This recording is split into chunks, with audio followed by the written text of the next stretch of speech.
Universidad Distrital Francisco José de Caldas. Facultad de Ciencias y Educación.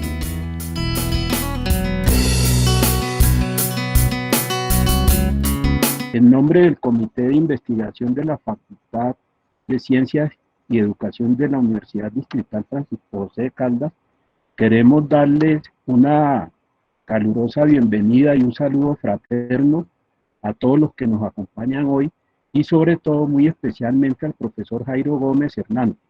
Entonces, voy a decirles cómo va a ser la metodología que se va a realizar durante la presentación que nos va a hacer esta tarde el profesor Jairo Gómez. Entonces, el tiempo de presentación es entre 25 y 30 minutos de duración.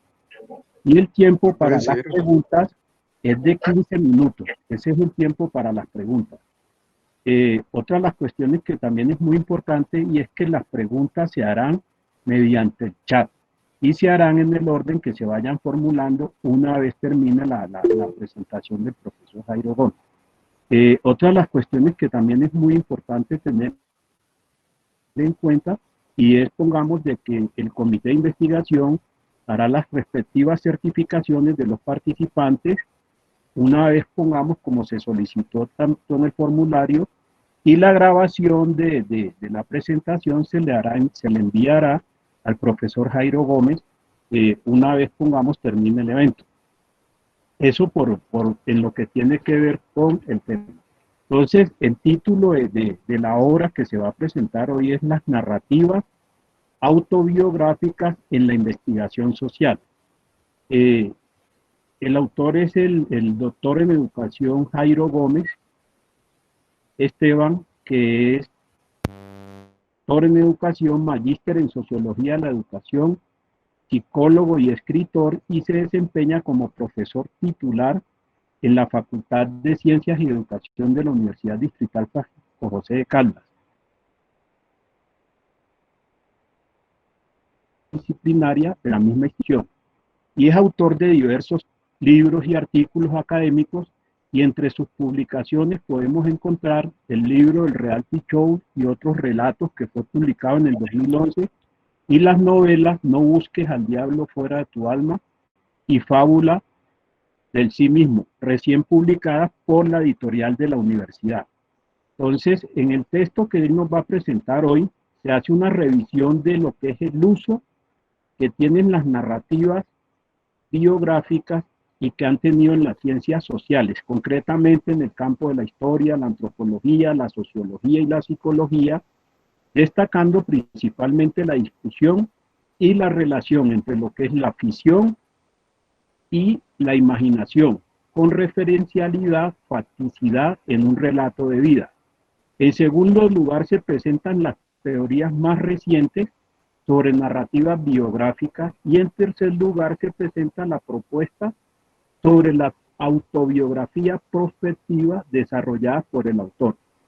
Y finalmente se ponen a consideración una serie de estrategias metodológicas para aplicar a las tesis expuestas. Entonces le damos la bienvenida en nombre del Comité de Investigación de la Facultad, que coordina la profesora Pilar Méndez y también la asistente Tatiana Durango. Bienvenido, profesor Jairo, y tiene la palabra. Muchísimas gracias.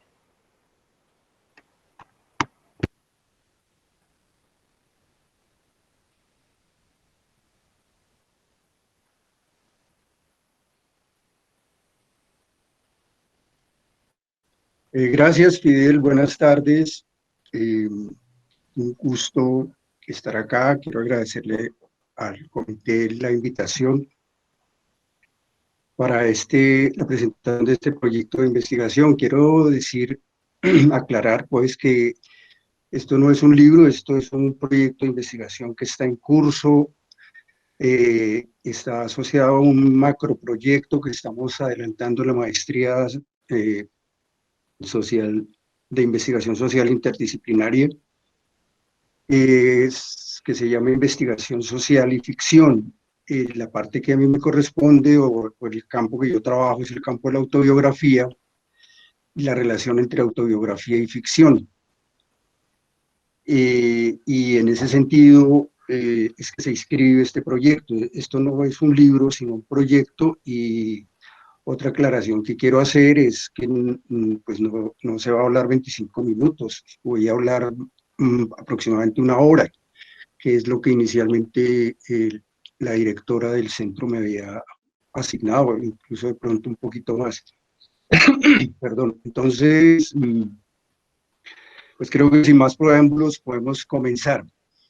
Las narrativas biográficas generalmente están asociadas a una concepción de la vida, cómo entendemos la vida, cuál es el sentido que se le da a la vida. Y en ese sentido, los seres humanos siempre pues tenemos una determinada concepción, pero no solamente los seres humanos en general, sino que los filósofos, por ejemplo, han desarrollado, y los sociólogos han desarrollado una serie de concepciones acerca de lo que es la vida.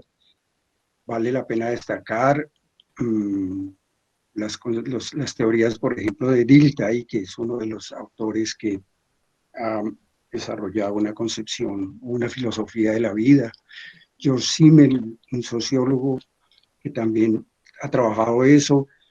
Y en general hay una serie de concepciones que asumen la vida ya sea como obstáculos, con superar una serie de obstáculos, ya sea como, por ejemplo, el caso de un mitólogo que se llama Joseph Campbell, que asume la vida como la vida de un héroe que va pasando, se va a manifestar cuando hacemos investigación biográfica, y el investigador o la investigadora necesariamente se van a ver abocados a interpretar los datos o las narrativas que el informante le proporciona en función de esa concepción de vida, que la tenga consciente o inconsciente. Entonces, ese es un primer punto que hay que tener en cuenta antes de entrar a mirar los diferentes aspectos que me propongo desarrollar y sobre todo de poner a consideración de ustedes. La conferencia se va a dividir en 4 partes. Voy a hacer primero un balance de cómo se entienden las narrativas biográficas en las ciencias sociales, concretamente en historia, antropología, sociología y psicología. Enseguida voy a mirar las teorías biográficas más contemporáneas y más relevantes que hay. Después hago una propuesta sobre lo que es la autobiografía prospectiva, que es una propuesta que yo vengo adelantando. Y finalmente pongo a consideración una serie de estrategias metodológicas para trabajar las narrativas biográficas. Bien, entonces en historia, que sería la primera disciplina social que voy a plantear,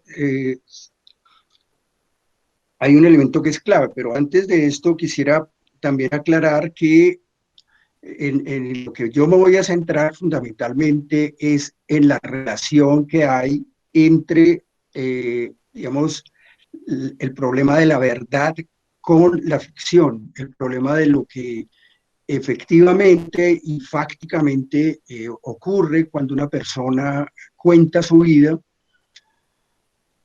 y hasta dónde eso que está contando es verdadero o es inventado o es simple ficción, para rellenar esa historia, bien sea porque quiere ocultar, bien sea porque no le interesa que conozcan algunos secretos de su vida, por las miles y miles de razones que pueda haber. Esta discusión sobre la relación entre lo verdadero y lo ficcional en historia ha tenido un debate supremamente interesante entre 2 grandes historiadores, que son Carlo Ginzburg y Hayden White. White es un historiador que considera que en el trabajo de la investigación histórica siempre está de alguna manera construido no solamente a partir de la investigación documental o de la investigación empírica, sino también a partir de elementos tropológicos, o sea, de tropos. Los tropos son unas figuras retóricas como la metáfora, la metonimia, la sinécdoque, etcétera, que hacen que el historiador, cuando investiga, no pueda sustraerse al uso de esas figuras tropológicas. Y en ese sentido, lo que le interesa al historiador es más los hechos en sí mismos, son las interpretaciones. Entonces, White se mueve en una, como en ese perspectivo nietzscheano en donde no hay hechos sino interpretaciones, y al mismo tiempo en un historicismo objetivista en donde solo importan los hechos y no hay cabida para las interpretaciones. Entonces, cuando se plantean esos términos de que es más importante las interpretaciones que los mismos hechos, pues se puede prestar a muchísimas confusiones. Entonces ahí es cuando entra Carlo Ginzburg a decirle a White que, pues, que eso es un peligro muy grande porque implicaría que, que hechos que no ocurrieron puedan asumirse como verdaderos y los hechos verdaderos puedan asumirse como falsos. Y desde ese punto de vista, entonces, eventos históricos como por ejemplo el Holocausto de los judíos por los nazis, pueden ser negados o pueden ser distorsionados, y que lo único y que ahí no cabría tolerar, porque al desconocer los hechos estaría desconociendo la verdad. Al desconocer la verdad, pues ¿cuál sería la función del historiador? Entonces, lo que le argumenta White es que lo importante aquí sería digamos, el carácter, la comprensión que tendría el hecho histórico a partir de una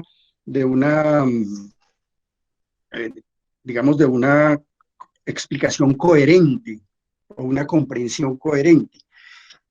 Desde ese punto de vista, entonces, es una lucha que siempre se va a dar, un debate que siempre va a estar vigente en historia, es hasta dónde se mantienen los hechos y hasta dónde deben ir las interpretaciones y dónde debe estar el equilibrio, porque de todas maneras siempre se va a movilizar los intereses políticos, ideológicos, éticos y hasta estéticos del historiador.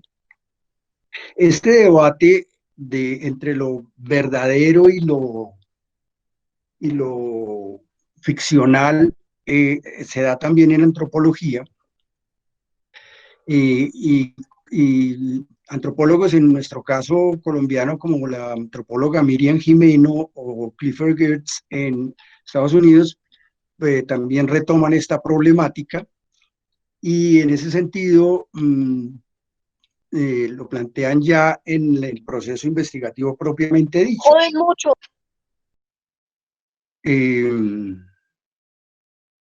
Y en ese sentido les decía, los antropólogos lo han retomado en el proceso investigativo. ¿Cómo lo plantean? Lo que dice Jimeno es que durante el proceso investigativo y en el proceso en el que el informante le está proporcionando la información al antropólogo, ya se están presentando mediaciones y ficciones, en tanto que cualquier proceso de intercambio intersubjetivo ya genera inventos o invenciones o mentiras que ese informante puede estar eventualmente dándole. De tal manera que desde que se empieza a realizar el mismo proceso etnográfico, ya hay invenciones, ya hay mediaciones, ya hay ficciones de las que no se pueden sustraer.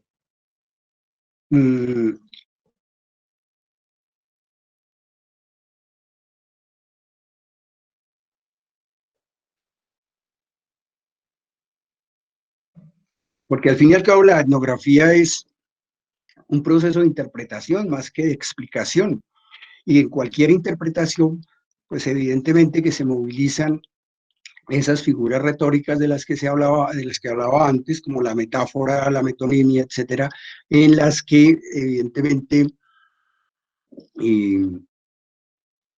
se construye un elemento añadido que hace que el informante pues o diga más o agregue cosas que no vivió o simplemente no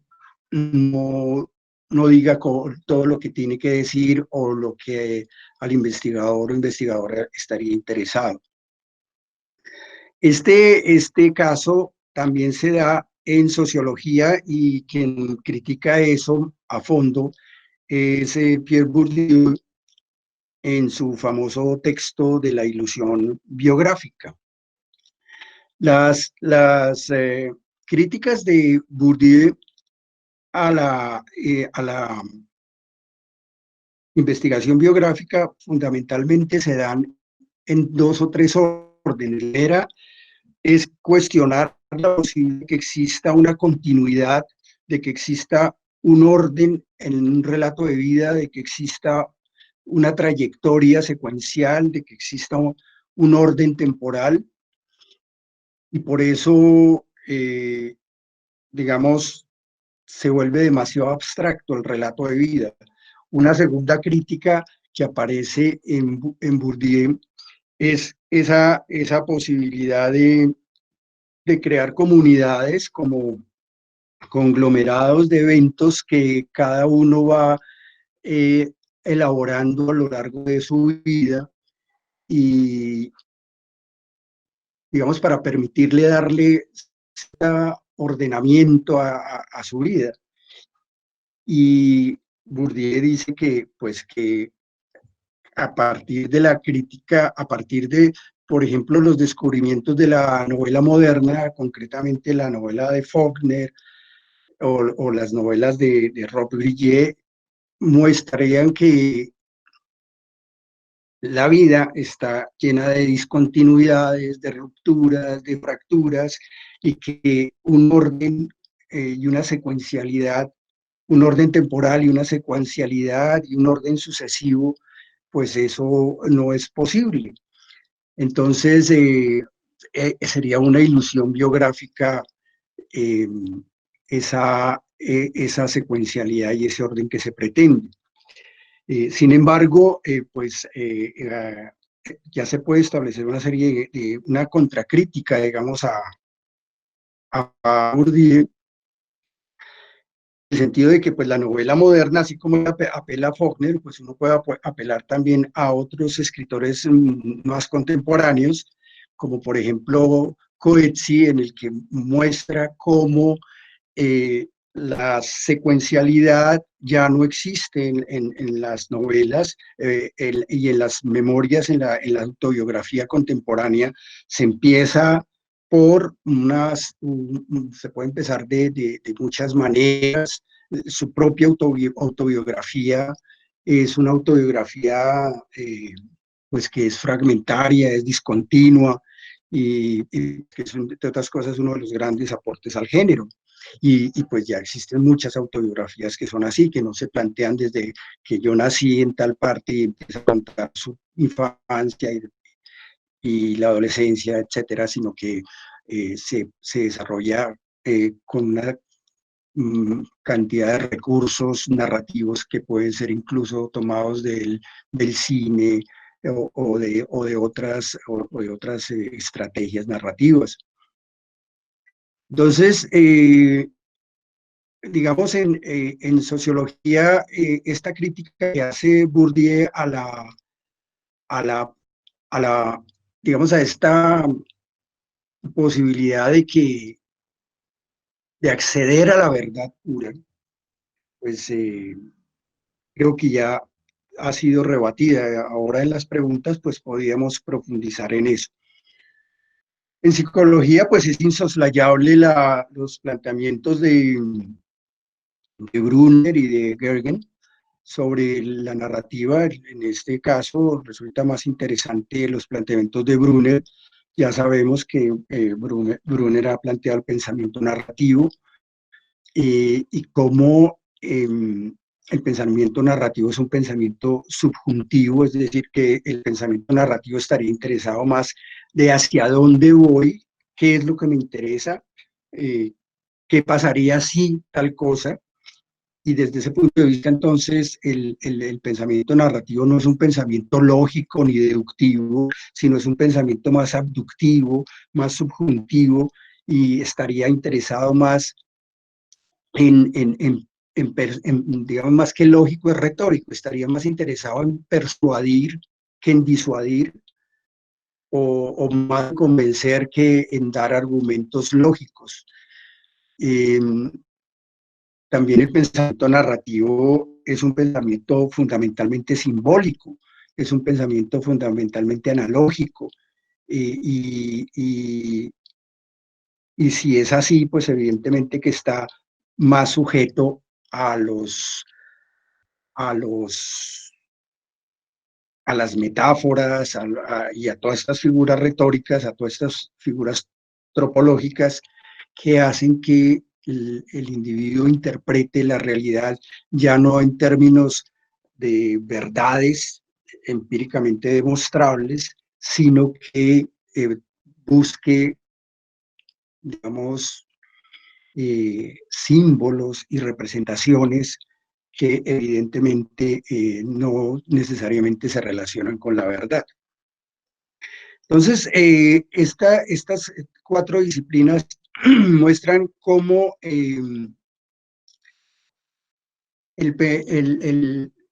las narrativas biográficas se ven en principio, o sea, la investigación de narrativas biográficas se ven abocadas en principio a esa problemática, en donde ficción y realidad siempre están en un permanente,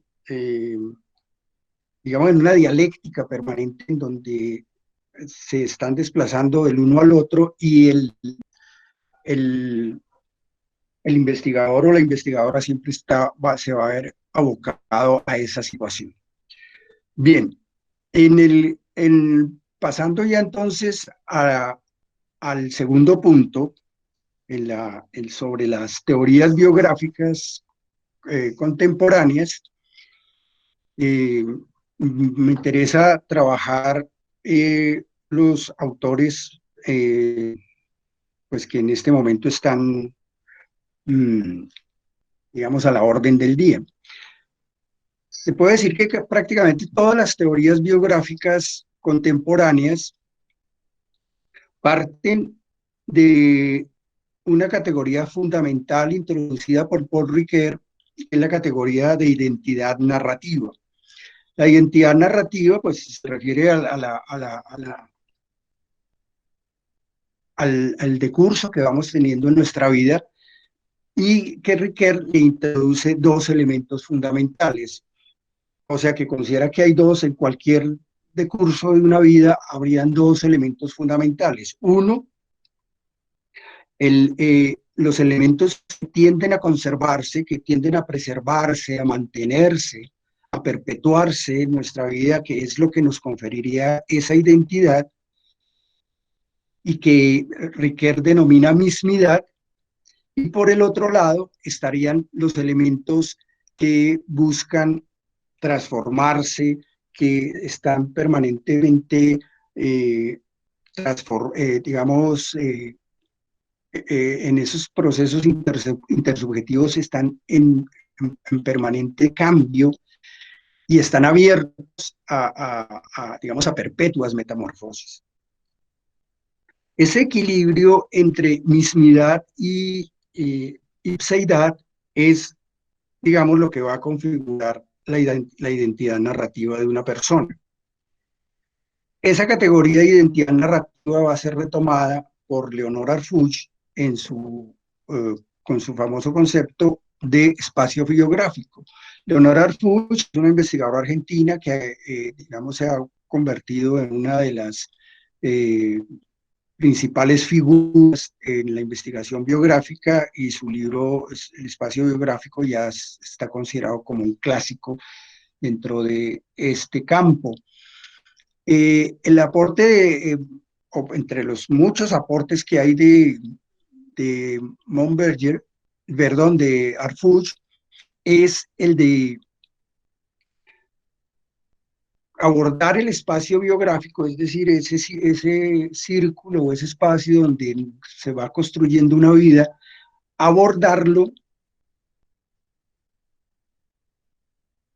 como, o mejor dicho, apelando a toda una serie de recursos que pueden y de fuentes para que el investigador acceda a ese espacio biográfico.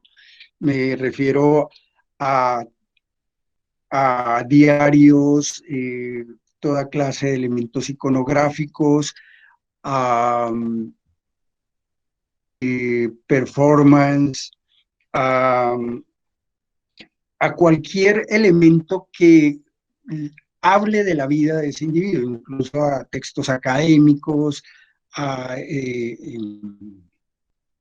cuadernos de viaje, etcétera, conversaciones, incluso puede hablarse de reality shows, etcétera. Es decir, todos aquellos elementos que puedan proporcionarle información y que le pueda, y que puedan, y que se pueda contrastar con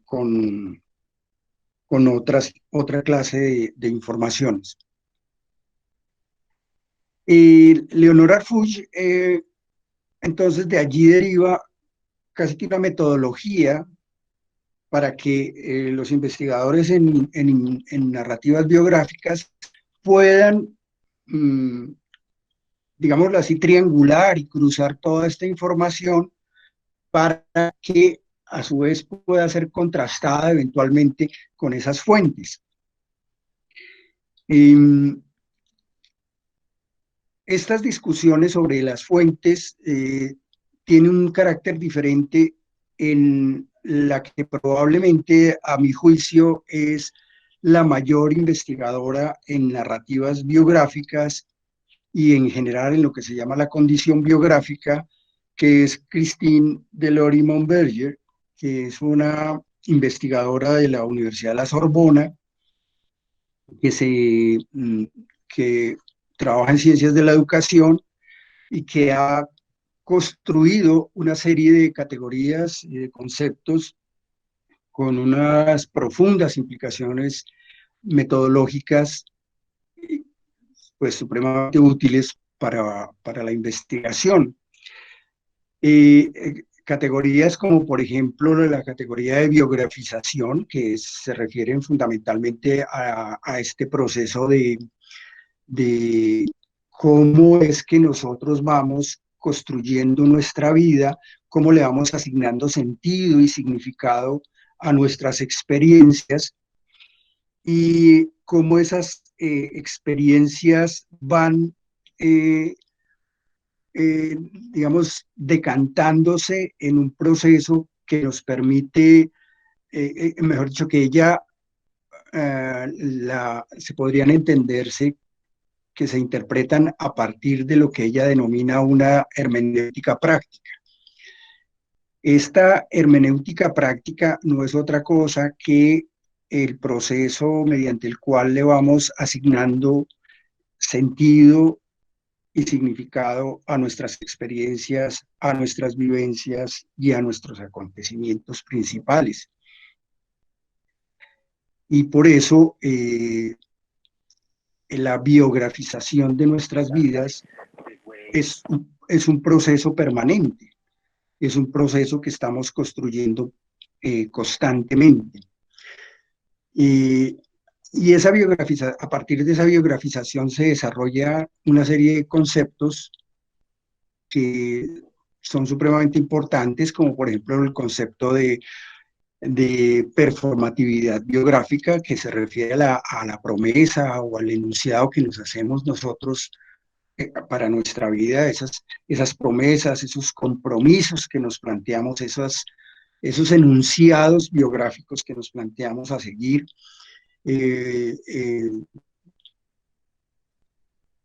la performatividad biográfica, entonces es algo que todo el tiempo nos lo estamos cuestionando porque nos habla de lo que hacemos, de lo que no hacemos y de lo que dejamos de hacer. Otra categoría interesante que plantea Deleuze y Monberger es la categoría de patrones biográficos. Se refiere fundamentalmente a aquellos patrones que repetimos o que nos vemos obligados a repetir para que seamos aceptados en la sociedad o al menos en nuestra comunidad o en nuestro grupo social. Y estos patrones biográficos pues muchas veces o las personas no son conscientes o no son absolutamente conscientes de que los están repitiendo, o por el contrario incluso pueden llegarlos a repetir deliberadamente. Y en ese sentido, esos patrones biográficos dan lugar a otro concepto que es el de sociedad biográfica.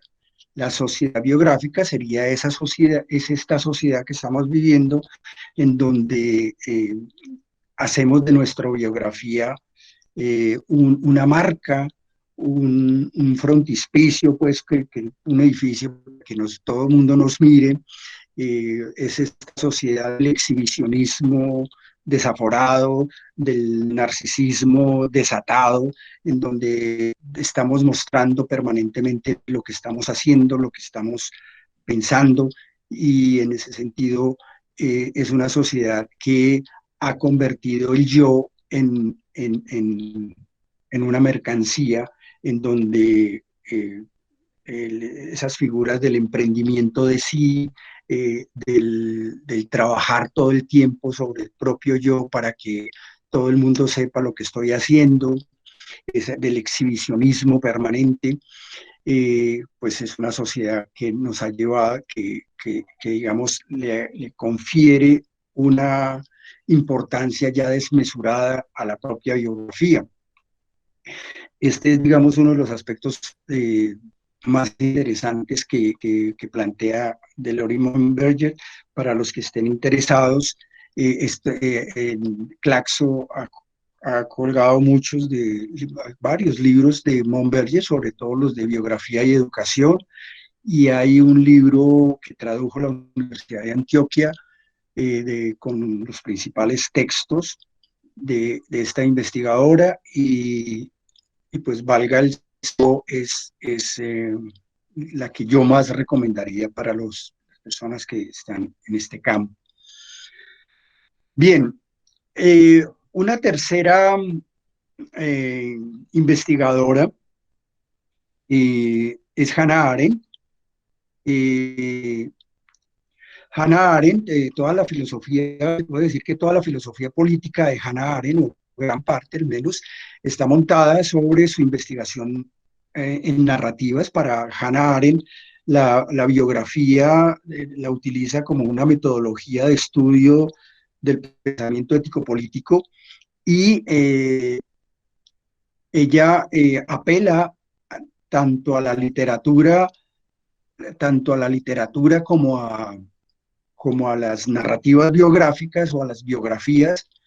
Ella misma escribe un libro absolutamente espléndido que es Hombres en tiempos de oscuridad, donde a partir de la biografía de grandes pensadores e intelectuales como Walter Benjamin, Rosa Luxemburgo, Bertolt Brecht, etc., y muestra cómo estas biografías son representativas de un momento cultural y de un periodo político determinado, y cómo a partir de la comprensión de la vida de estas personas o de estos pensadores o artistas, es posible entender en muchos casos el fascismo nazi. En ese sentido, también en su búsqueda incesante de entender los totalitarismos, concretamente el totalitarismo comunista, stalinista, y el totalitarismo nazi, encuentra que la mejor manera ya no es una ciencia para una ciencia diferente que nos permita sino que encuentra con ayuda de su amigo Benjamin, que de la historiografía fragmentada, encuentra que con esa historiografía fragmentada y con las narrativas las narrativas biográficas o las biografías de personas que están padeciendo ese totalitarismo, se puede entender mucho mejor ese tipo de regímenes políticos. Entonces,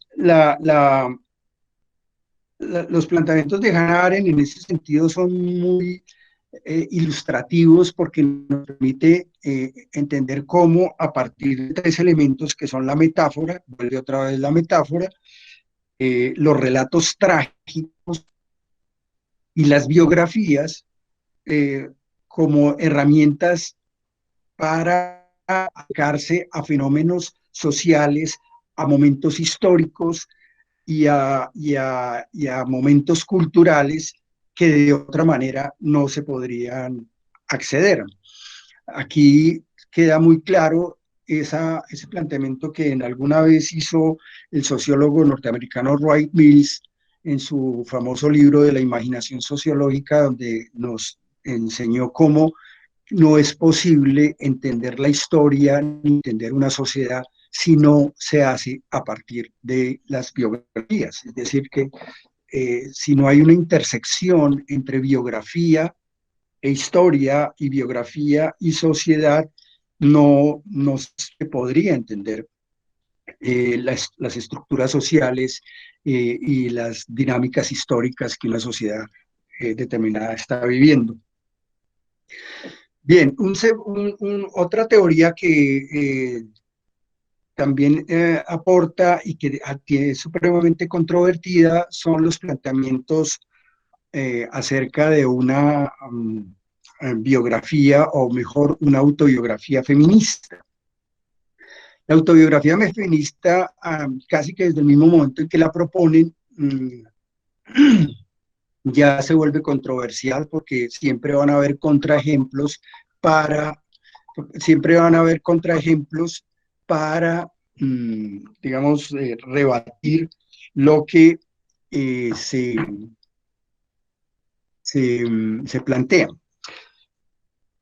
Veámoslo en orden entonces. ¿Cuáles son los planteamientos básicos de la autobiografía feminista? Uno, plantean que las mujeres al escribir o al narrar su autobiografía buscan identificarse con un modelo maternal y ya no con la figura de la madre y no con la figura del padre. Y en ese sentido buscan crear un modelo de mujer. La autobiografía feminista entonces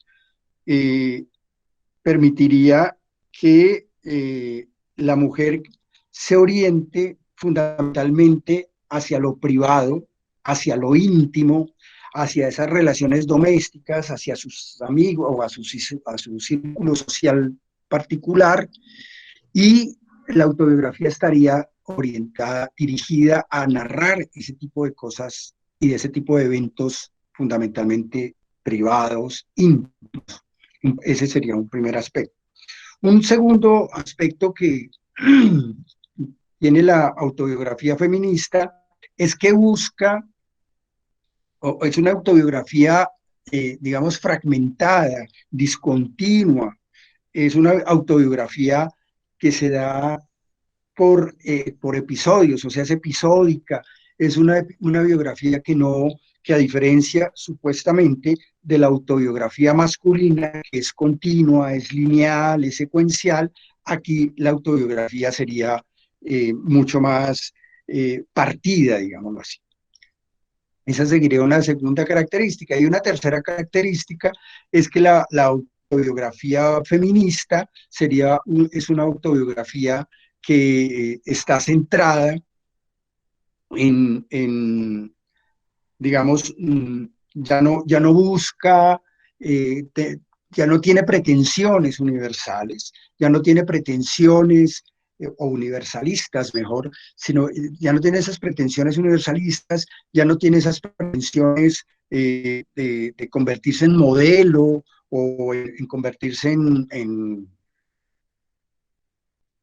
un paradigma a seguir, sino que por el contrario es una autobiografía que está centrada en lo íntimo y en consecuencia casi que estaría escrita de alguna manera para las amigas, para gente muy, muy especial, muy que esté cerca de la persona que está autobiografiándose.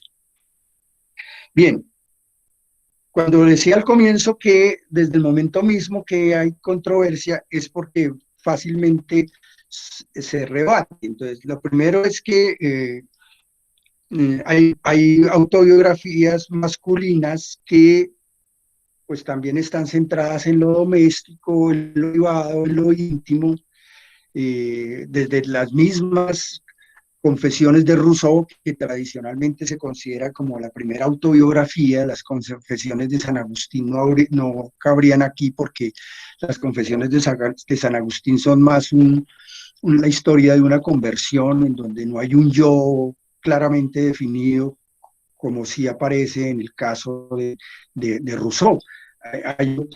Hay otras teorías que plantean que la primera autobiografía no fue de Rousseau, sino que fue de Michel de Montaigne en sus ensayos, en donde ya aparece la figura del yo, e incluso Delory Monberger consideraría que estarían incluso antes de Rousseau, que estarían en el siglo XVII y las primeras autobiografías estarían en estos monjes que se retiran a los monasterios y sobre todo el molinismo español o el quietismo protestante, en donde a través de la confesión y a través de sus escritos, digamos, místicos, empezarían a hablar de su propio yo. Entonces, encontrar los orígenes de la autobiografía, pues es un poco complicado. Pero independientemente de quién o quiénes crearon las primeras autobiografías, ya siempre en las autobiografías han habido una clara intención hacia lo privado, hacia lo íntimo. Entonces no es muy cierto que la autobiografía feminista se pueda caracterizar por eso. Y una segunda crítica que se le hace a la autobiografía feminista es los contraejemplos. Entonces, estas feministas dicen que la autobiografía feminista es discontinua, está hecha de rupturas, de fragmentos. Pues resulta que hay también muchas autobiografías masculinas con las mismas características. La famosa de Roland Barthes, Barthes por Barthes, la autobiografía de Nietzsche, de Exe Homo, está hecha también fragmentariamente, la de Jean Cocteau, que también es una autobiografía, o sea, hay muchas autobiografías fragmentadas y discontinuas. Entonces, y también lo contrario, las buenas autobiografías femeninas son autobiografías que son lineales, continuas y secuenciales. Por ejemplo, la autobiografía de Margarita Yourcenar, la de la misma Simone de Beauvoir o la de Doris Lessing. Entonces, en ese sentido, hay muchos contraejemplos que entrarían a contradecir la autobiografía, esos planteamientos sobre autobiografía feminista, e incluso hay una crítica de una feminista muy interesante que se llama Joan Scott, en donde su mayor crítica es que estas teorías de autobiografía feminista parten de una pretensión universalista y esencialista, como si la mujer fuera la misma en todas las épocas y en todas las culturas. Entonces ella dice qué diferencia hay o qué semejanza puede haber entre las aristócratas de los salones de la corte francesa del siglo XVIII con las amas de casa de la clase media del siglo XX, o qué relación puede haber entre esas aristócratas con mujeres campesinas o mujeres afro sin educación y de clases sociales bajas, etcétera. Entonces, desde ese punto de vista, no se podría hacer generalizaciones ni universalizaciones entre las mujeres porque no existe una sola clase de mujer, o sea, no existe una esencia de mujer, que es unas discusiones que hay en el interior del feminismo. Pero básicamente esa es las críticas que se le hacen a la autobiografía feminista. Yo pensaría que si se quiere hacer una autobiografía feminista, superando todas estas escollos y todas estas críticas que he planteado, sería más bien por el lado del desarrollo moral, del desarrollo moral, y en donde a partir de los planteamientos de Carol Gilligan y de Nell Noddings, que son dos investigadoras que han demostrado cómo el desarrollo moral de las mujeres tiene unas características diferentes a las de los hombres. Carol Gilligan fue discípula de Lawrence Kohlberg y se separa de él en el momento en que empieza a darse cuenta que las pruebas y las etapas del desarrollo moral que había propuesto Kohlberg no se aplicaba a las mujeres, o al menos las mujeres no llegaban al nivel postconvencional que proponía Kohlberg, sino que se quedaban en etapas intermedias. Entonces Gilligan se pregunta qué pasaba, entonces empieza a aplicar la prueba y a hacerle variaciones a las pruebas que hacía Kohlberg, y encuentra que en las mujeres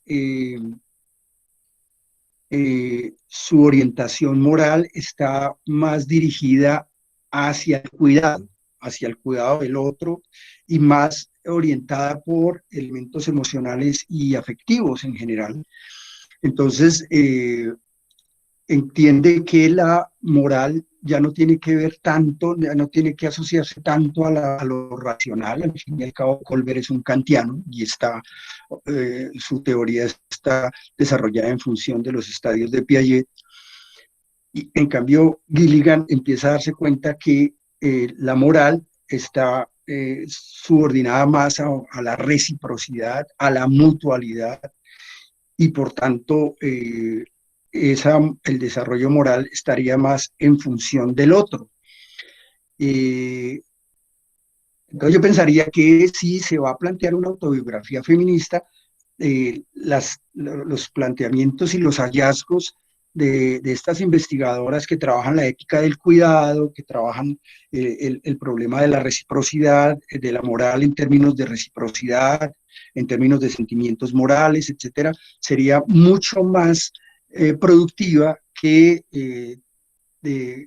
partir de una perspectiva esencialista de la mujer o de unas características supuestamente únicas y particulares que tendría la mujer. Bien, las otras teorías biográficas, pues las más conocidas en investigación, son las historias de vida. Las historias de vida son historias que se plantearon para la contrastación, la comparación, y la idea es que tengan utilidad para que se pueda intervenir ese grupo social donde se levantaron las historias de vida. Es decir, las historias de vida tienen una clara vocación de intervención y de transformación de las personas o del grupo social al que pertenecen esas personas. Clásicamente se han planteado cuatro modelo, o 4 modelos no, sino 4 perspectivas en las historias de vida. Estaría las historias de vida que, como las planteó la Escuela de Chicago, por ejemplo, que buscan transformar a las personas con las que se levantan estas historias de vida.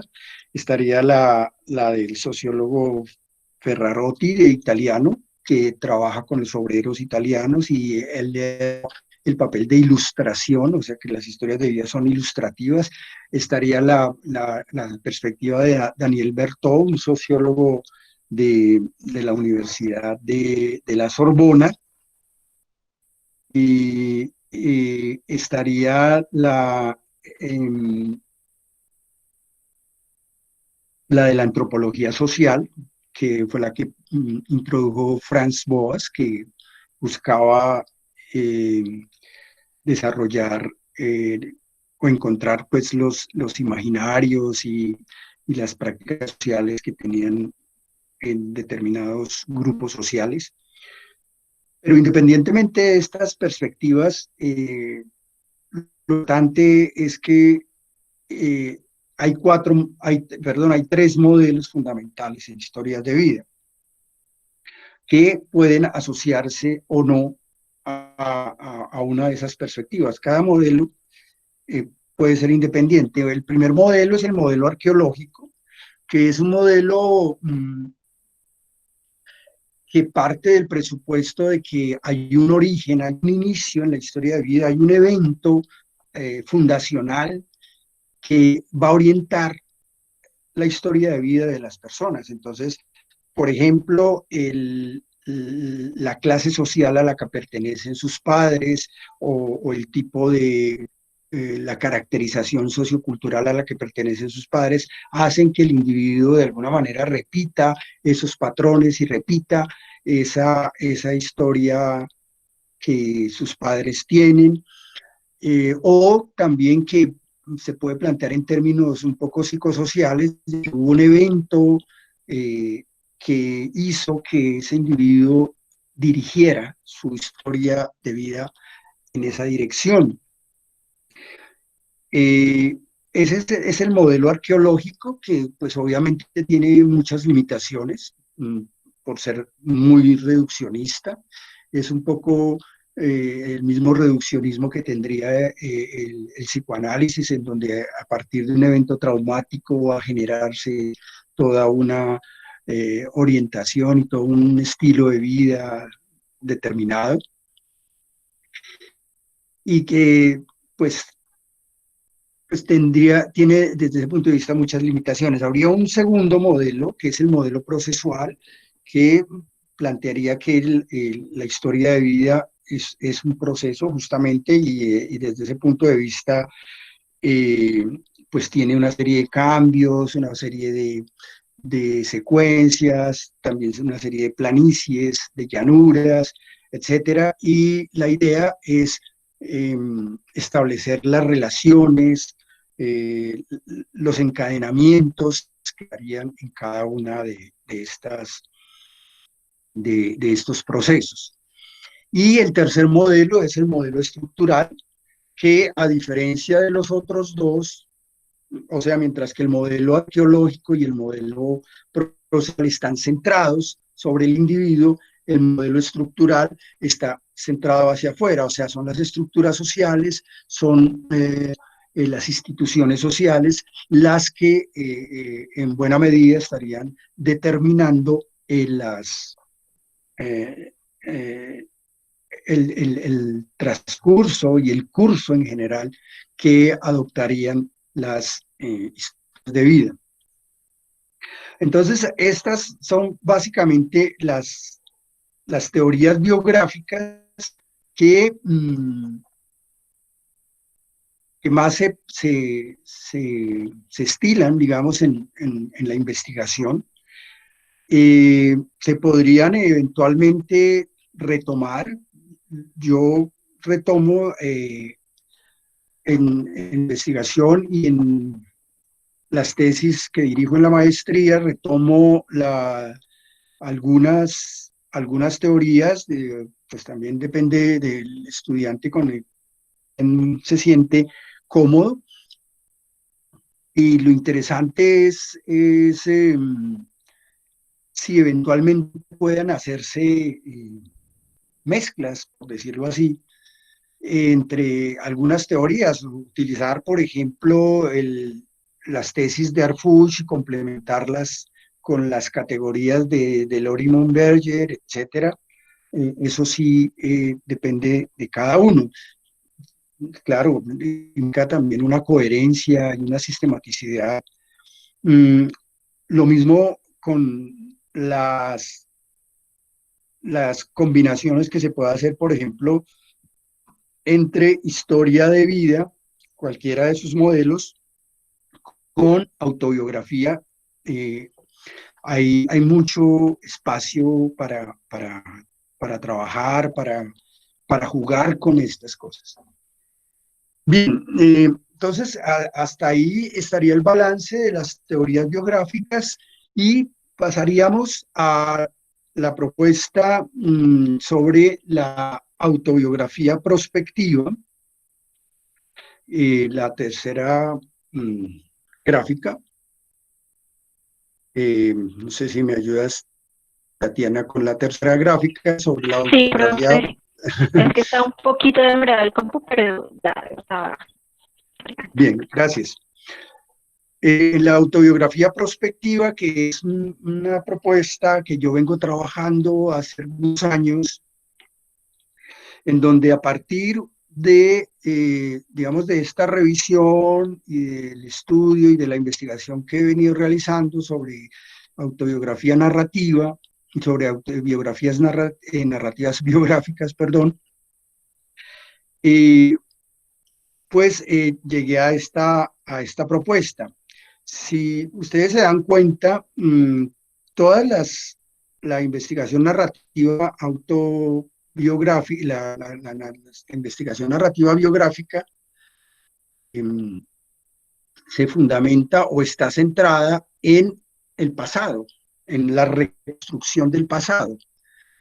No sé si es posible, Tatiana, presentarle el gráfico de autobiografía prospectiva. Pero bueno, Sí, entonces... es que tengo un problema con el computador, pero está presentando, sin embargo, no se ve aquí ya. Ahí, listo. Entonces, la autobiografía prospectiva lo que busca no es ya no solamente centrarse en el pasado, sino también indagar sobre cómo los seres humanos nos proyectamos a futuro. Ya habíamos dicho en el caso del que el pensamiento narrativo es un pensamiento subjuntivo, o sea, es un pensamiento que está dirigido hacia el mundo, que no se ocupa de cómo son las cosas, sino de cómo podrían ser o cómo podrían haber sido. Y esa proyección está arraigada en presunciones del mundo, en la idea de que hay un mundo presunto y de lo que el individuo espera del mundo. Y en ese sentido, pues construye una serie de modelos a futuro a partir de sus creencias y conocimientos, de sus convicciones y de sus prejuicios. Y aquí pues entra un poco el famoso concepto de Leibniz de la teoría de los mundos posibles.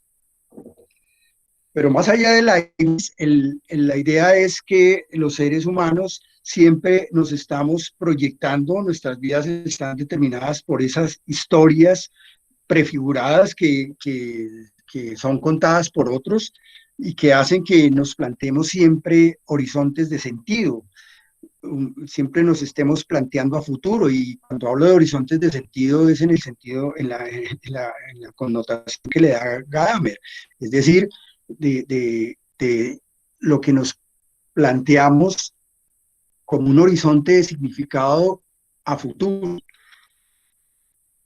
Y desde ese punto de vista, yo venía pensando en estas cosas cuando me encontré con una tesis de maestría en psicología de la Universidad Nacional, en donde mostraba cómo a partir de la psicología de la memoria y la neurofisiología de la memoria, se encontró que los mecanismos neuronales de la imaginación son los mismos mecanismos del recuerdo. Es decir, que desde el punto de vista neurofisiológico, nosotros utilizamos los mismos mecanismos para el recordar, para irnos al pasado, que para irnos al futuro. Y en ese sentido se habla de un cerebro prospectivo, un cerebro que establece unas relaciones entre recordar e imaginar situaciones a futuro. Entonces, tanto es así que ya se formó un campo específico en psicología que se llama la psicología prospectiva, y el penúltimo journal de psicología de Estados Unidos está dedicado a la psicología prospectiva. Y lo que más me sorprendió es que son trabajos experimentales. Pues estos científicos, que son neurofisiólogos o psicólogos de la memoria, incluso psicólogos sociales, neurofisiólogos, han desarrollado y diseñado una serie de estrategias y de experimentos para mirar cómo los seres humanos nos proyectamos. Entonces ellos crearon una serie o diseñaron mejor una serie de situaciones para mirar lo que lo que ellos llaman los pensamientos contrafácticos, que son los pensamientos de qué hubiera pasado si, ¿sí? ¿Qué hubiera pasado si yo no hubiera estudiado psicología, sino que hubiera estudiado literatura? Si hubiera pasado eso, no estaría aquí hablándoles a ustedes. ¿Qué hubiera pasado? Por ejemplo, esto de lo contrafáctico se utiliza mucho en la enseñanza de la historia. Yo trabajé esto hace ya algunos años en la enseñanza de la historia, porque permite desarrollar la imaginación. Por ejemplo, ¿qué hubiera pasado si no hubieran asesinado a Gaitán? ¿Qué hubiera pasado con la historia de Colombia si no hubieran asesinado a Gaitán? ¿Qué hubiera pasado si no se hubieran colonizado los españoles, sino los ingleses, como Estados Unidos, etcétera? Y ese permitir sacar la imaginación sobre posibles eventos muestra procesos neurofisiológicos idénticos a los de la memoria. Estos pensamientos contrafácticos, por ejemplo, son enriquecidos con simulaciones alternativas. Entonces lo ponen en una situación, en situaciones de simulación, en donde las personas las ponen a elegir de qué haría en una situación determinada y qué tipo de elecciones haría. En ese sentido, aparecen conceptos como conjeturas sobre lo que puede haber ocurrido o lo que no ocurrió, y la prospección se convierte en una herramienta fundamental para otorgarle sentido a la vida. Entonces, la autobiografía prospectiva busca fundamentalmente establecer cómo se proyecta a futuro el individuo, cómo se ve a futuro y cómo de alguna manera puede cumplir sus promesas o las promesas que se ha hecho a sí mismo. Y en ese sentido el pensamiento narrativo puede ser supremamente útil. Básicamente, a grandes rasgos, esa es la autobiografía prospectiva. Bien, ahora puedo profundizar en las preguntas y miramos con más detenimiento. Pasemos entonces a a las propuestas que hago sobre las estrategias para la investigación biográfica narrativa. Pasamos entonces a la siguiente gráfica, en donde yo trato de recoger una serie de estrategias. No sé si me ayudas ahí, Tatiana, con la próxima gráfica sobre estrategias,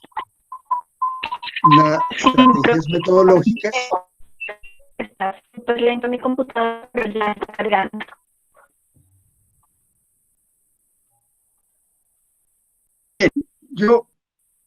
¿Qué hacer? Uno de los problemas que entonces con los que, de acuerdo con lo que hemos hablado, ¿qué hacer con la intromisión, por decirlo así, de la imaginación, de la ficción en las narrativas biográficas? ¿Qué hacer con esa invasión que hace la ficción, a veces aviesa, en la investigación narrativa y biográfica? Yo he propuesto, o mejor, he encontrado que hay una serie de estrategias como la microhistoria, el epífano y la cartografía sentimental y la investigación narrativa hermenéutica que nos permitirían entender esto. Empecemos con la microhistoria. La microhistoria es una propuesta que surge un poco contra esa historia total y serial que busca aprehender la historia o un momento histórico de su manera total. La microhistoria, por el contrario, busca poner el foco en hechos mínimos, en hechos muy concretos, muy específicos, a la manera de un microscopio, que pues son los propios sujetos los que establecen esa escala. O sea, ya no es la escala general que tienen los historiadores, sino la microhistoria busca establecer una escala de registro en lo que son los mismos sujetos los que establecen el contexto y el tiempo que ellos quieren. La microhistoria es desde ese punto de vista, es una estrategia que busca capturar un momento específico de la vida de un sujeto que sea lo suficientemente significativo para dar cuenta de no solamente del devenir de su vida, sino de también cómo se proyecta en general. Esa sería una primera estrategia. Una segunda estrategia es el epífano. El epífano viene de la epifanía, que es pues la revelación mística que tanto se habla en las religiones, y que el escritor irlandés James Joyce, retoma y considera que ya no es esa revelación, sino que lo que busca es cómo capturar un momento importante para que pueda traducirse o pueda llevarlo a sus novelas. Era como el interés de Joyce. Hemingway retoma el planteamiento de Joyce y él ya no habla de esas epifanías y de tomar ese momento, sino de capturar ese, digamos, como los sentimientos, las sensaciones, las sensibilidades que puede tener un personaje. Y lo que busca Hemingway, dice literalmente, es que detonen como una granada, estallen como esos momentos en la narrativa para darle agilidad al relato. Pero es un escritor colombiano, Juan Carlos Botero, el que va a retomar estos planteamientos y va a construir un género literario. De hecho, el libro que él propone se llama Epífanos, y es él el que le va a atribuir este nombre de Epífanos, y esto sería como una una ficción muy corta, en prosa, que busca capturar un hecho o un suceso o una acción o un instante y que el autor considera revelador o significativo y que se acoge a esta preceptiva benjaminiana que he venido trabajando, que es el de que la investigación narrativa y la narrativa biográfica capture esos momentos decisivos en la vida de una persona. Entonces aquí la idea del epífano es que podamos podamos capturar esos instantes absolutamente significativos en donde ya no es un cuento, no es una anécdota, sino son instantes, son momentos, ¿no? La novela busca crear mundos, busca crear recrear ciudades, por ejemplo, o inventarse ciudades, como el caso de Onetti con Santa María, o crear pueblos o ciudades como Macondo o Comala en Rulfo, o recrear ciudades enteras como el Nueva York de Paul Auster o el París de Cortázar, cosas así.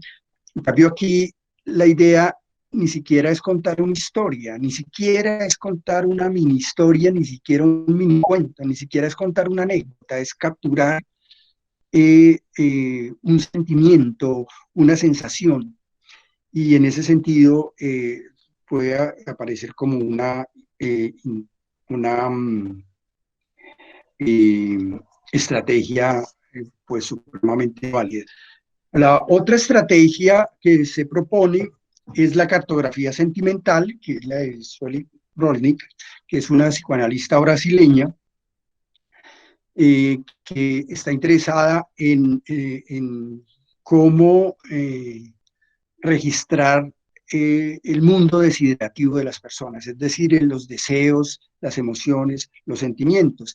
En filosofía, pues se ha trabajado en los sentimientos, están los sentimientos morales de Strawson, las emociones políticas que plantea Martha Nussbaum, etcétera, y se entienden, por ejemplo, como juicios, las emociones como juicios valorativos, los sentimientos morales que plantea Strawson, que pues han sido desarrollados y trabajados en muchos ámbitos.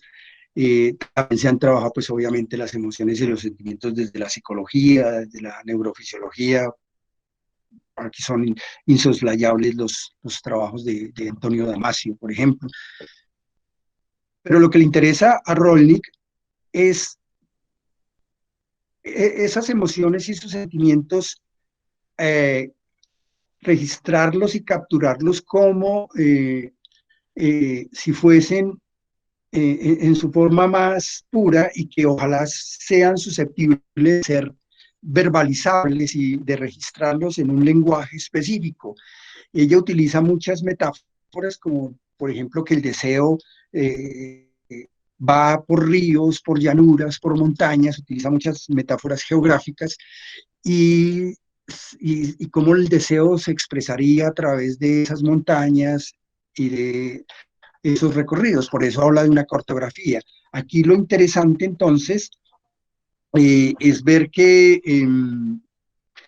la cartografía se crearía en función de aquello que se le pide al contexto. Las cartografías se levantarían, estas cartografías estarían más que interesadas en lo falso o en lo verdadero, estarían interesadas más en lo activo y en lo reactivo, más interesadas que en los sufrimientos o en los placeres.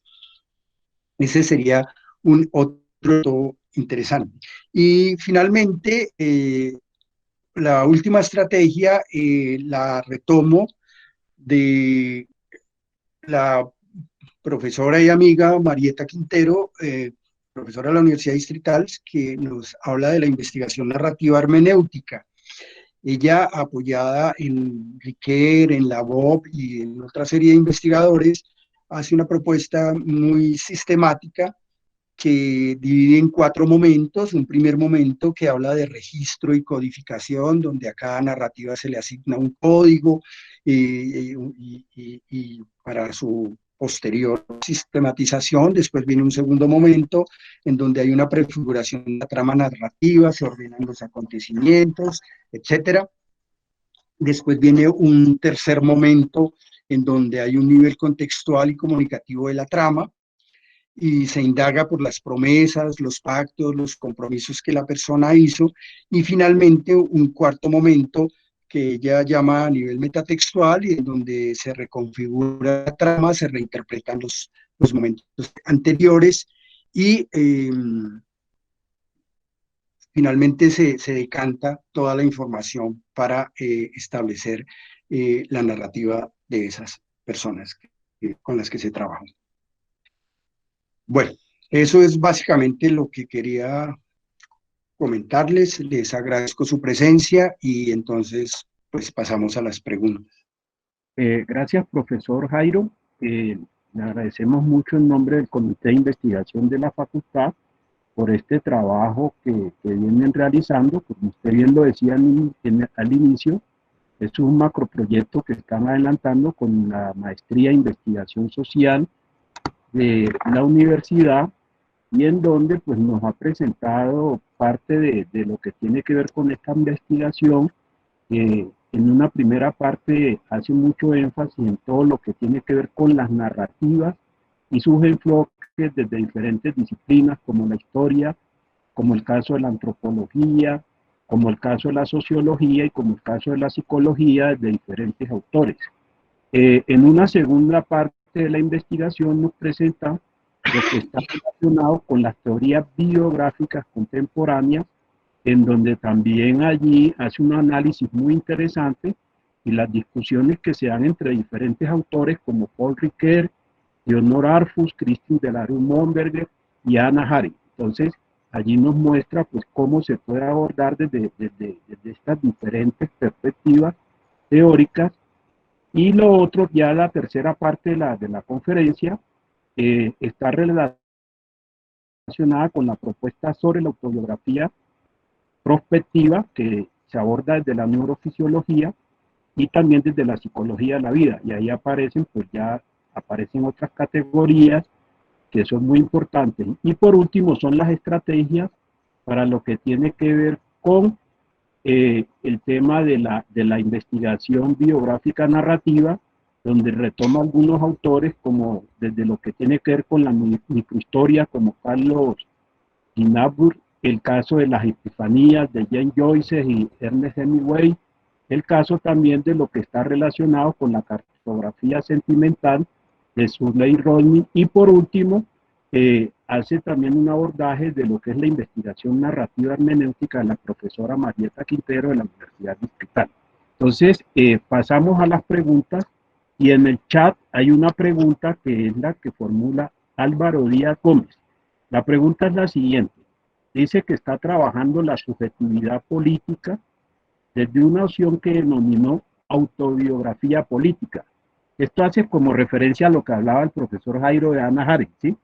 Entonces, la pregunta que él hace ahí en concreto es: ¿qué conoce sobre esta opción y qué pistas me puede dar para su desarrollo? Y después también se hace otra pregunta que dice: hay una opción en investigación y es la del propio investigador. ¿Qué ventajas o desventajas tiene o le ve? Esas son como las preguntas que están en el chat que formula Álvaro Díaz Gómez. Si quieres, se la repito nuevamente, profesor Jairo. Sí, por favor, porque no me quedó claro. Sí, entonces dice Álvaro Díaz que está trabajando la subjetividad política. Está trabajando la subjetividad política desde una opción que denominó autobiografía política. Y entonces ahí es donde él se hace una pregunta que dice: ¿qué conoce sobre esta opción? ¿Qué pistas me puede dar para su desarrollo? Eso es lo que la pregunta. Bien, entonces creo que Álvaro se retiró, pero bueno, le voy a responder porque creo que es interés para cualquier persona que trabaja en esto. Pues de entrada pensaría que la mejor alternativa para trabajar la autobiografía política sería a partir de los presupuestos de Hannah Arendt. Ah, bueno, ya llegó, que me pareció que se había ido. Un saludo, Álvaro. Creo, Álvaro, que bueno.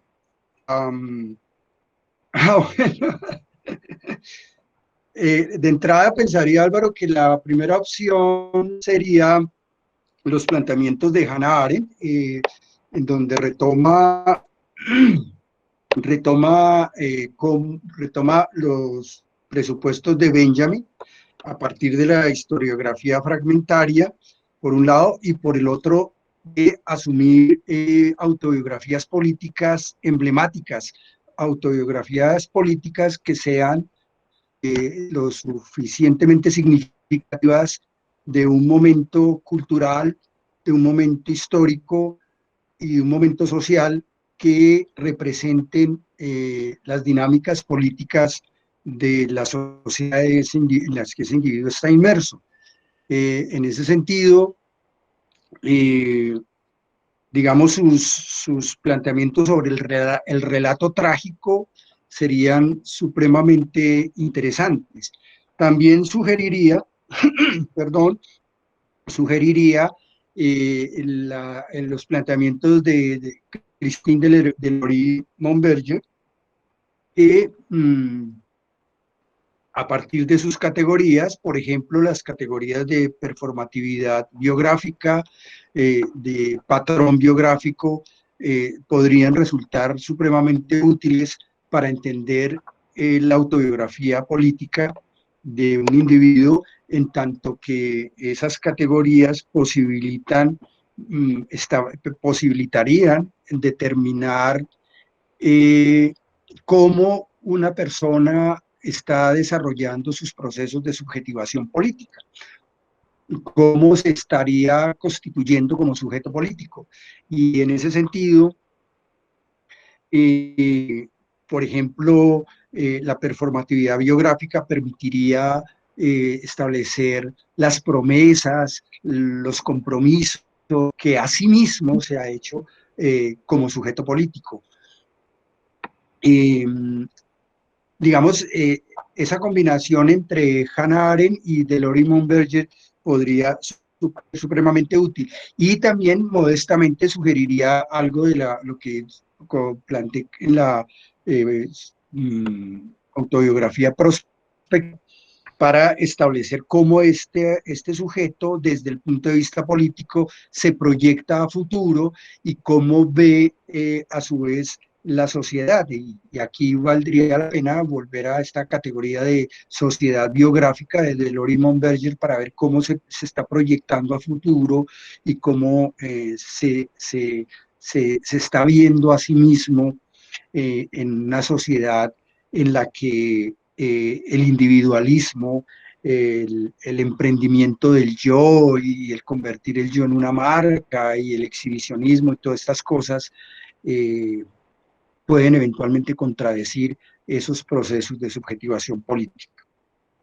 Profesor Jairo, hay otra pregunta que hace el mismo Álvaro Díaz, allí mismo donde él dice, y él plantea, dice, hay una opción en investigación y es el del propio investigador. Y ahí viene la pregunta, ¿qué ventajas o desventajas le ve? No me queda claro. Dice, hay una opción en investigación y es el del propio investigador. Entonces Álvaro se pregunta allí, dice, ¿qué ventajas o desventajas le ve? Eso es lo que plantea Álvaro. Yo le sugeriría a Álvaro que hablara y me formulara la pregunta un poco más directamente. O sea, es porque no la entiendo muy claro, no me queda muy clara la pregunta realmente. Yo hago la transcripción textual de lo que él escribe en el chat. Sí, Jairo, ¿usted me escucha allí? Sí, perfecto. Sí, lo que planteo es que uno como investigador generalmente hace la búsqueda de la autobiografía de otros, pero hay una tendencia donde se dice, ¿y por qué usted no se mira a sí mismo? Y se hace entonces la autobiografía del propio investigador. La pregunta entonces es, ¿qué ventajas y qué desventajas le ve a esta opción? a hacer la propia autobiografía del investigador. Correcto, correcto. Y el mismo ser objeto de análisis. Pues no sé, o sea, ¿cuál sería el propósito de hacer? A ver, yo acabo de publicar una novela que se llama Fábula del Simo, en donde hago una especie de autobiografía ficcional, en donde mezclo ficción con realidad y es un ejercicio de contrastación. Yo lo llamo como un juguete literario para burlarse de uno mismo. Mm, pero ya en investigación, ¿cuál sería el propósito de que el investigador realice una autobiografía o haga una biografía de sí mismo? Sería, primero, creería yo que sería una autobiografía predominantemente intelectual, es decir, de cómo he llegado, para decirlo un poco nietzscheanamente, cómo he llegado a ser el que soy como investigador.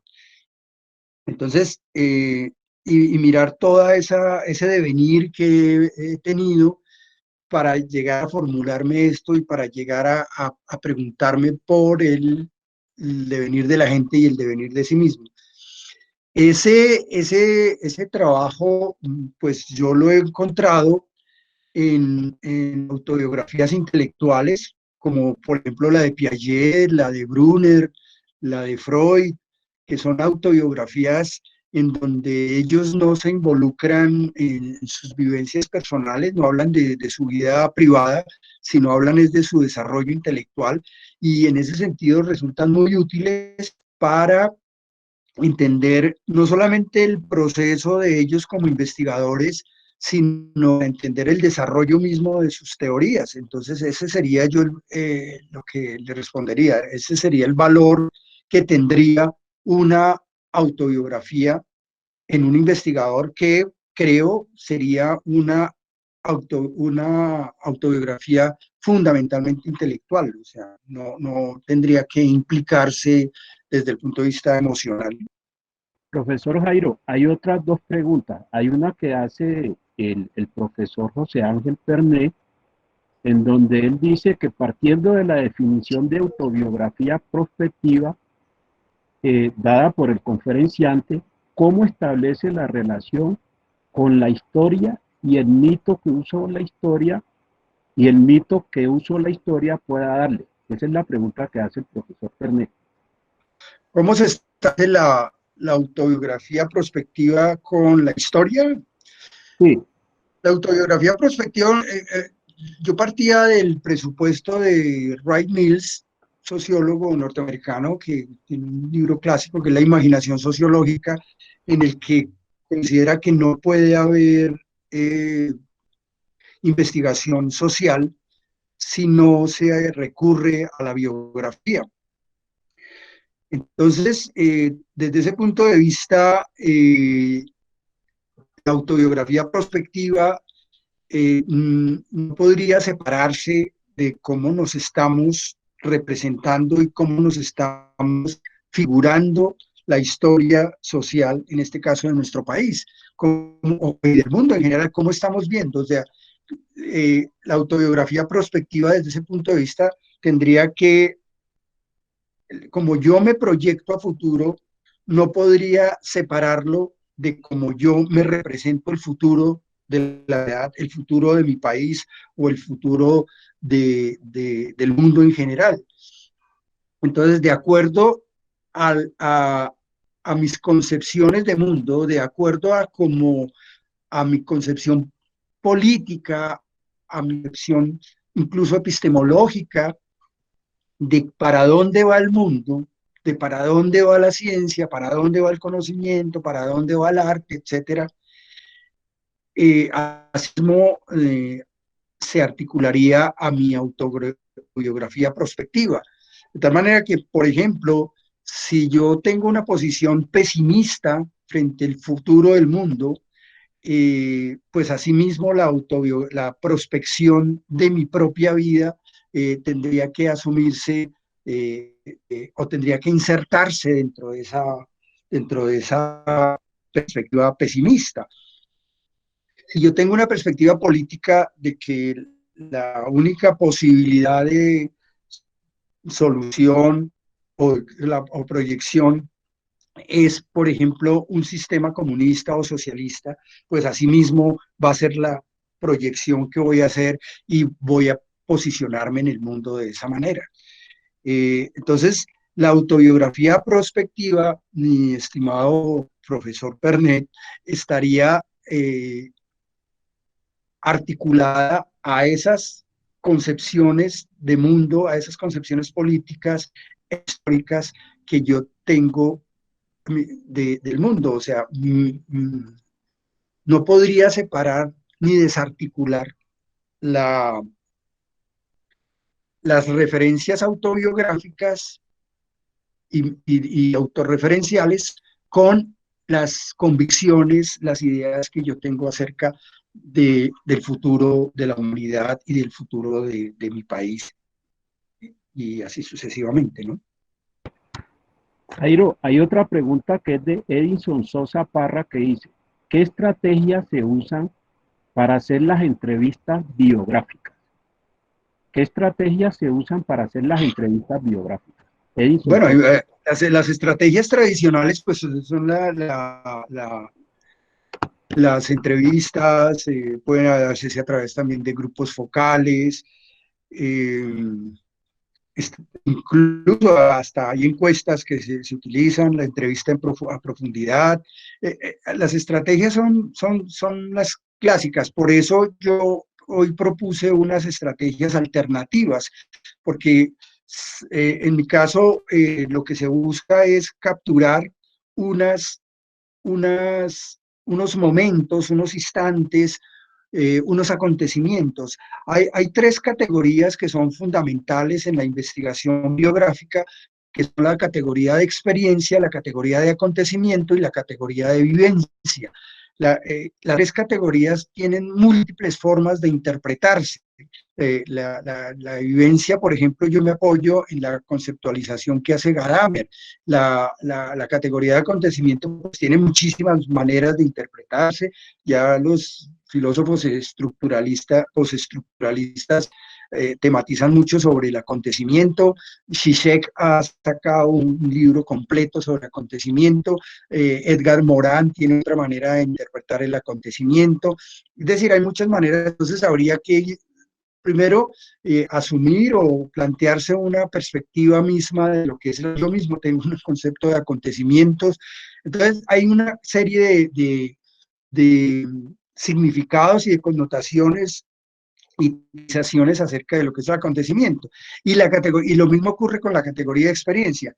Pero independientemente de en qué postura me paro para hablar o para entender cualquiera o cualesquiera de estas tres categorías, siempre la idea es que la investigación pues las retome, porque la investigación biográfica siempre le está apuntando a eso.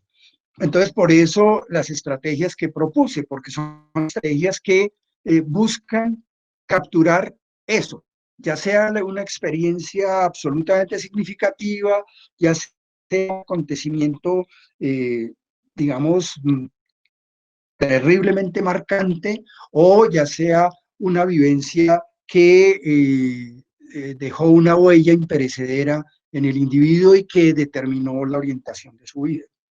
Entonces, pues estrategias metodológicas de manual, pues están esas que son la entrevista en profundidad, el cuestionario, los grupos focales, está también la misma entrevista biográfica donde cuénteme su vida, o incluso la clásica estrategia de que cuente su vida a través de un escrito. Pero cuando uno trabaja con personas, como en mi caso, que estoy adelantando una investigación con jóvenes delincuentes o con reincorporados de la guerrilla, que son personas con muy bajos niveles educativos, que no escriben, o casi algunos incluso son analfabetas, pues la escritura no aplica. Entonces, es a través de medios orales. Y en ese sentido es que la entrevista en profundidad y eso aplica. Pero las estrategias que yo propuse, que puse a consideración, lo que buscan es ir un poco más allá de de esas técnicas tradicionales, o retomar esas técnicas, pero teniendo en cuenta los aspectos que propuse. Hay otra pregunta, Jairo, del profesor Pedro Vaquero, que dice, yo quisiera escuchar tus posturas acerca de ese vínculo ontológico, epistemológico, entre la teoría biográfica y los procesos de fisionalización literaria. Y allí viene como el interrogante. ¿Son tan claras las fronteras? ¿Es posible trazar líneas claras entre la investigación social y la ficción literaria? ¿Cómo se juega el yo escritor frente al relato biográfico de pretensión científica? Yo sugeriría que vayamos una pregunta, una por una, hoy se me vuelve. Es que tiene varias en la misma, entonces te la dice, yo quisiera escuchar tus posturas acerca de ese vínculo ontológico epistemológico entre la teoría biográfica y los procesos de fisionalización literaria. Empecemos con esa. Sí, empecemos con esa y después vienen las otras, porque el profe Yuri Ferrer también va en esa misma línea complementando. Empecemos con esa. Pues, un favor, profesor Pedro Vaquero, para poder hablar de literatura y de la ficción de literatura, de la ficción literaria. En primer lugar, digamos, sabemos que casi que hay una moda en literatura últimamente que es la autoficción, la llamada autoficción o biografía ficcional, en donde el yo se desdobla en diferentes personajes o se desdobla en diferentes ficcionalidades. A mí me parece que ahí hay un campo de trabajo. De hecho, la novela que acaba de ser publicada, y el título ya lo dice mucho, que es Fábula del sí mismo, muestra la posibilidad de hacer eso que yo llamo experimentos con la otredad. Yo creo que si hay algo que la literatura puede alimentar a la investigación social y a la investigación biográfica en particular, es, digamos, admitir la posibilidad de que en la investigación biográfica siempre va a colarse la ficción, siempre va a rellenarse los vacíos, ya sea porque se olvidaron o ya sea porque se quieren omitir cosas que no se dicen, y entonces la ficción es la que aparece. Entonces, el problema es que los investigadores sociales, así no sean positivistas, siempre han querido, de alguna manera, cerrarle el paso a la ficción, cuando aquí lo que se propone fundamentalmente es que entre la ficción y que la ficción entre a ser parte de una narrativa biográfica o autobiográfica. Y otra posibilidad es un poco, y perdóneme que me refiera a mí mismo, es lo que yo hice en mi tesis doctoral, en las conclusiones, y fue que en lugar de hacer unas conclusiones canónicas, convencionales, escribí un cuento en el que los insumos del cuento eran las narrativas tal cual como las plantearon los informantes. Yo no alteré para nada las narrativas de eso.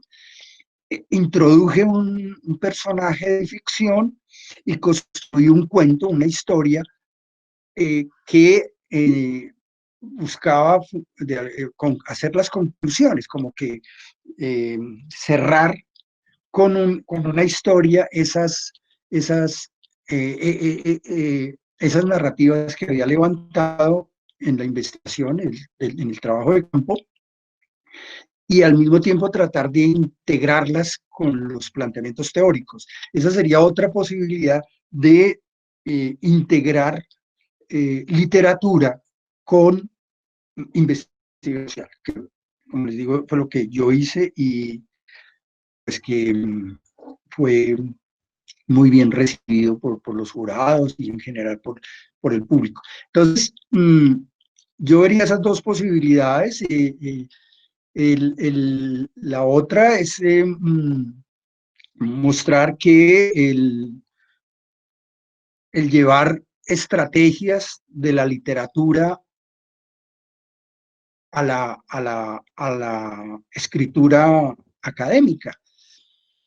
Entonces, asumir, por ejemplo, la crónica, al diálogo e incluso el monólogo interior y cualquier otra técnica narrativa o literaria que enriquezca y permita ahondar, sobre todo cuando uno está interesado en investigar procesos de subjetivación o procesos de identificación o construcciones identitarias, cosas de ese tipo. Todo ese tipo de investigaciones, yo creo, y digamos gran parte de mi trabajo es precisamente en lo que estoy metido ahora, es cómo establecer esos vasos comunicantes entre literatura, teoría literaria, técnicas literarias con la investigación social. Pero la otra pregunta es, ¿son tan claras las fronteras? Del mismo profesor Vaquero. Yo pienso que hay que desvanecer las fronteras entre las ciencias sociales y la literatura. Roland Barthes ya hablaba de eso. Usted conoce muy bien a Roland Barthes y sabe que Roland Barthes ya fue de los pioneros en impulsar ese desvanecimiento entre las fronteras, sobre todo en la escritura poética y lo que Barthes llama la escritura poética y la escritura teórica, o sea, entre la escritura científica y la escritura literaria. Y creo que ya es tiempo de desvanecer esas fronteras y en ese sentido son ya muchos los autores que desde incluso antes, acuérdense por ejemplo que a Freud en un momento dado estuvo nominado al de literatura, no al Nobel de Medicina, sino al Nobel de Literatura, y se puso furioso, entre otras cosas. Y hay autores que ya no, que digamos utilizan mucho la estrategia literaria. Mi favorito es Oliver Sacks, es el neurólogo cuyos libros se leen como cuentos o como novelas en un momento dado, y a pesar de que son casos clínicos. Entonces, desde ese punto de vista, ya hay muchos autores que han optado al desvanecimiento de esas fronteras escriturales entre literatura y ciencias sociales. En el caso colombiano tenemos el ejemplo de Alfredo Molano, en donde uno no sabe si eso es sociología, si es literatura, si es novela, si es crónica, si es cuento, y él justamente lo hace deliberadamente, ¿no? No es esa síntesis entre diferentes géneros discursivos que permiten, digamos, sacar un resultado tan interesante como son los libros de Alfredo Molano.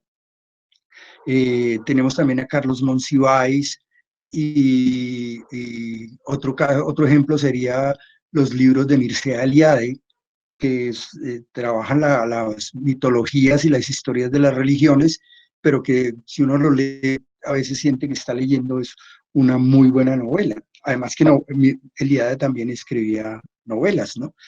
Entonces son muchos los casos, pero a mí me parece el caso más contundente y más interesante es el de Oliver Sacks, que pues se mueve en lo que llamamos la ciencia pura y dura, que es las neurociencias, y a pesar de eso, pues sigue siendo muy literario. El último libro de él, es que es un libro póstumo que se llama El río de la conciencia, en donde aborda temas tan complejos como el de la conciencia, eh, que es una escritura a veces un poco eh, fría y cuadriculada. Ese texto es de un nivel literario y estético pues realmente asombroso y es asombroso y gozoso para leer. Entonces creo que sí debemos trabajar y sobre todo desde las ciencias sociales en ese desvanecimiento de esas fronteras y perderle el miedo a que eso ya no es ciencia, sino que es literatura, porque esas fronteras precisamente cada vez son más porosas y más débiles. Jairo, la otra pregunta al profesor Vaquero ¿es posible trazar líneas claras entre la investigación social y la ficción literaria? Pues sí, yo sí creo que es posible, ¿no? Pero como digo ya, yo le estoy apuntando a lo contrario, al desvanecimiento de esas líneas. Ahora, claro, hay líneas claras que las ciencias sociales siempre van a estar ligadas a los hechos, pero pues viene la discusión que planteaba con Hayden White y Ginsburg, ¿no? Es, hasta dónde nos movemos en ese perspectivismo nietzscheano de que no hay hechos sino solo interpretaciones, o si solo hay hechos y no hay interpretaciones. Entonces yo creo que en las ciencias sociales sí, tenemos que estar ajustados al hecho, no podemos perder en ningún momento el trabajo empírico, no podemos perder en ningún momento la perspectiva metodológica, que es, digamos, lo que en buena medida diferencia al literato, al escritor, al novelista y al ensayista del investigador propiamente dicho, ¿no? Claro que existen esos límites, pero aquí digamos, la diferencia está fundamental es en la escritura, ¿no? Porque yo puedo ir a campo, puedo ir con una sólida metodología, puedo ir, trabajar siempre de manera rigurosa, con unos criterios de validez muy claros, etcétera, pero la escritura puede ser supremamente densa y supremamente cuadriculada. Eh, yo creo que esos datos y o esas narrativas que uno levanta en el trabajo de campo pueden ser o deben ser susceptibles de traducirse en lo que Roland Barthes llamaba la escritura poética, o sea, en un documento o en un texto que, digamos, no se exima de la metáfora, no se exima de cierta figura sin caer pues en una excesiva adjetivación, ni caer pues en una excesiva retórica, ni eh, tanta floritura, sino que sea agradable. Y por eso pongo el ejemplo de Oliver Sacks, que es tal vez el que mejor ha logrado ese objetivo, ¿no? La Permítame, última, permítame, prendo la luz. sí,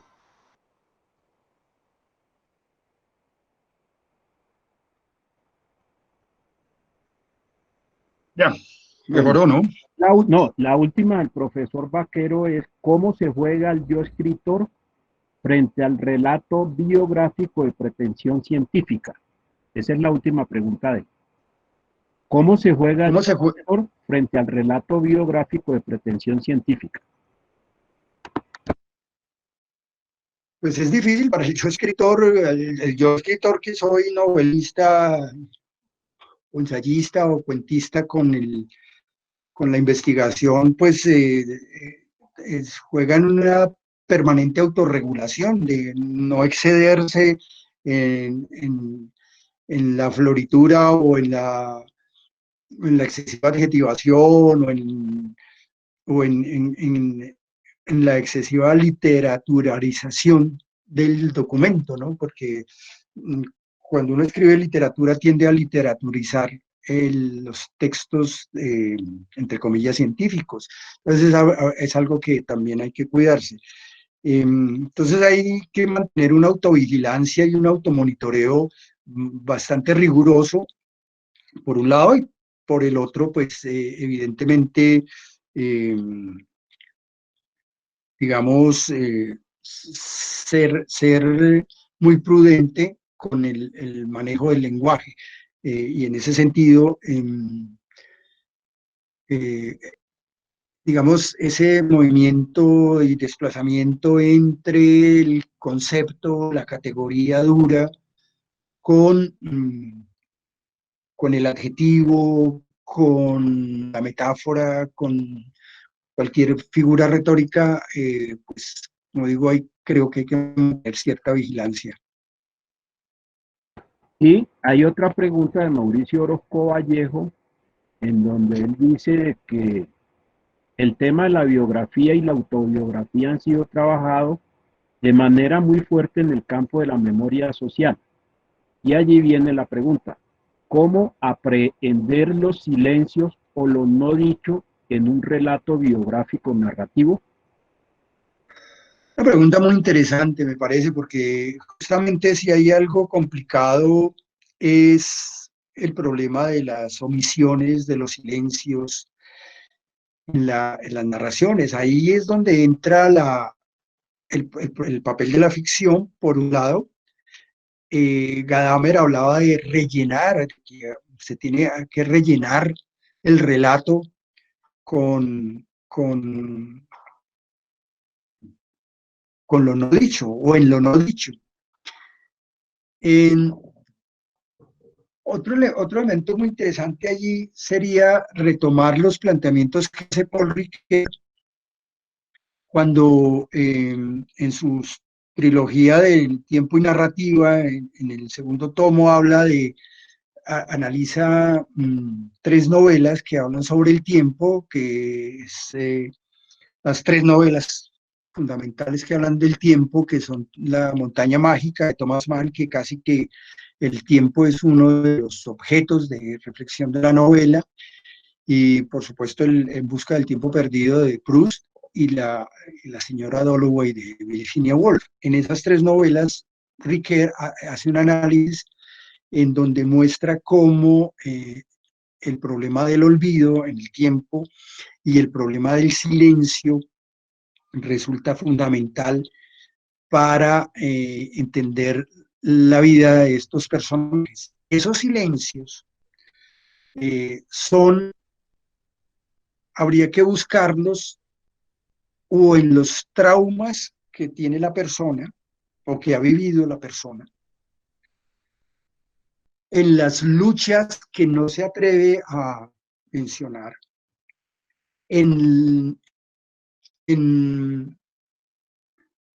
digamos, en aquellas fracturas que ha tenido su vida y que por razones psicológicas o a veces políticas puede también omitir. Entonces,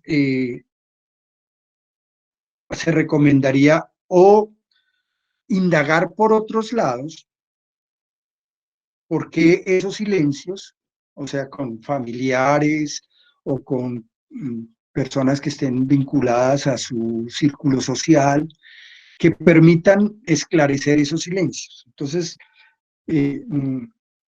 cuando la persona calla o se ve claramente que hay secretos allí que no quiere divulgar, entonces la idea sería constatar esas narrativas y compararlas o comprobarlas con otras personas y buscar otras fuentes de información, mejor dicho. Esa sería como la idea. Hay otra pregunta al profesor Yuri de Jesús Ferrer Franco, que es en la misma línea del profesor Vaquero, en donde se pregunta: ¿Qué implicaciones estilísticas tiene este tipo de escritura para un autor? Y para Sí, su creo que, investigador en este caso. sí, creo que Yuri ya había escrito que ya le había respondido a la pregunta y creo que ya, digamos, con las preguntas que le hice las respuestas que le di a Pedro ya quedan absueltas, ¿no? Bueno, Jairo, y la última es de Carlos Alberto Abril Martínez. ¿Cuál es el lindero entre la literatura e investigación en la propuesta narrativa? Yo creo que ya también respondí la pregunta en buena medida, ¿no?